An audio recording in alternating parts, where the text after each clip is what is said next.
আজকে আমি আপনাদের সঙ্গে শেয়ার করব মহারাষ্ট্রিয়ান স্পেশাল পুরনপুলি।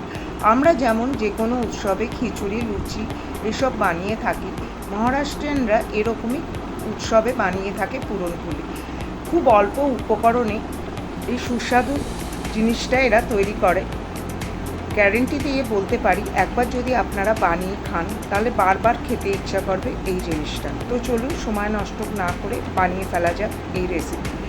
এর জন্য আমি 1 কাপ পরিমাণ ছোলার ডাল 2 ঘন্টার জন্য ভিজিয়ে রেখেছিলাম। তারপরে একটা প্রেসার কুকারে ছোলার ডালটা দিয়ে দিলাম। তার মধ্যে দিয়ে দিলাম 2 কাপ মতো জল, স্বাদ মতো লবণ, একটুখানি হলুদ এবং 1 চামচ ঘি দিয়ে প্রেসার কুকারে 3-4টে হুইসেল দিলাম। এবার স্টিমটা চলে গেলে প্রেসার কুকার খুলে দেখে নিলাম ডালটা কতটা সিদ্ধ হয়েছে। একদম মুলায়ম করে সিদ্ধ করতে হবে। তারপরে জলটা ছেঁকে আলাদা করে একটা গ্রাইন্ডার জারে নিয়ে নিতে হবে। জলটা ফেলবেন না, যে কোনো আটা মাখায় বা সবজিতে এটা দিতে পারেন, কারণ এর মধ্যে রয়েছে ঘি। এটা ব্যবহার উপযুক্ত জল।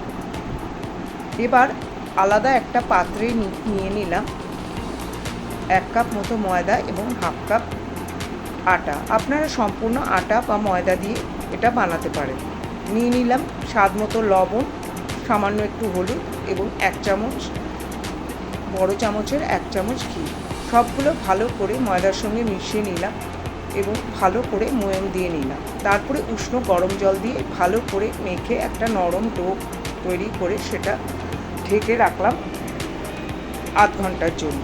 এর মধ্যে আমি ডোটা তৈরি করে নেব ফিলিংসটা ভিতরে।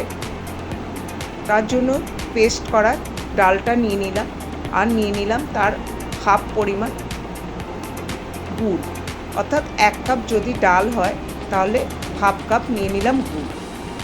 আপনারা অবশ্যই মিষ্টিটা আপনাদের হিসাবে দেবেন, আপনারা কতটা মিষ্টি খাবেন। এবার লো ফ্লেমে সেটাকে ভালো করে নেড়ে চেড়ে নিলাম। গুড় থেকে যে জলটা বেরোবে তাতে একটু নরম হয়ে যাবে, তারপর সেটা শুকোতে শুরু করবে। এবার তার মধ্যে দিয়ে দিলাম, জলটা শুকিয়ে গেলে তার মধ্যে দিয়ে দিলাম এলাচির গুঁড়ো আর 1 চামচ মতো ঘি। সবগুলো যখন কড়াই থেকে ছাড়তে শুরু করবে তখন বুঝতে হবে যে ফিলিংসটা ভালো মতো তৈরি হয়ে গেছে। এবার একটা প্লেটের মধ্যে ঢেলে সেটাকে ঠান্ডা করে নিতে হবে। তারপরে ছোট ছোট লাড্ডুর আকার দিয়ে নিতে হবে। এতক্ষণে ডোটা রেস্ট হয়ে গেছে। এবার ডোটা ঢাকনা খুলে ভালো করে আরেকবার ডোটাকে ভালো করে ডলে নিতে হবে। তারপর ছোট ছোট করে লাচি কেটে নিতে হবে। 6টা আমার ফিলিংসের লাড্ডু তৈরি হয়েছে, তো 6টাই আমি লাচি কেটে নিলাম। এইবার এটাকে একটা বাটির শেপ দিয়ে দিতে হবে। চারিদিকটা একটু পাতলা করে, মধ্যিখানটা একটু মোটা রাখতে হবে। তারপরে এক একটা লাড্ডুর মতো ফিলিংসটা নিয়ে তার মধ্যে দিয়ে ভালো করে মুড়ে দিতে হবে।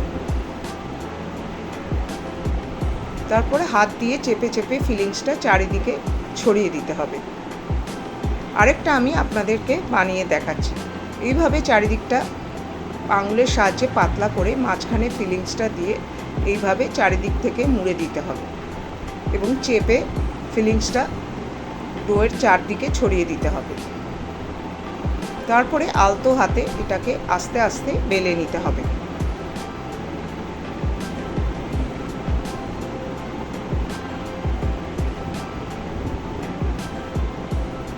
এইভাবে গোল করে বেলার পর একটা গরম তাওয়ার মধ্যে সেটাকে দিয়ে দিতে হবে।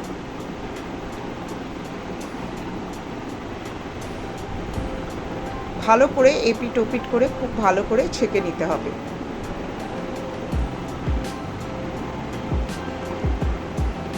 ছ্যাঁকাটা একটু লাল লাল করে নেওয়ার পর তার মধ্যে দিয়ে দিতে হবে 1 চামচ মতো ঘি। ঘি দিয়ে উল্টে পাল্টে সেটাকে ভালো করে পরোটার মতো ভেজে নিতে হবে। আরেকটাও আমি ভেজে আপনাদেরকে দেখাচ্ছি। এইভাবে লাল লাল করে ভেজে তার মধ্যে ঘি দিয়ে ভালো করে উল্টে পাল্টে পরোটার মতো ভালো করে ভেজে নিতে হবে। খেতে অত্যন্ত সুস্বাদু। আমার কথা একবার বাড়িতে বানিয়ে দেখবেন, খেতে খুবই ভালো লাগে।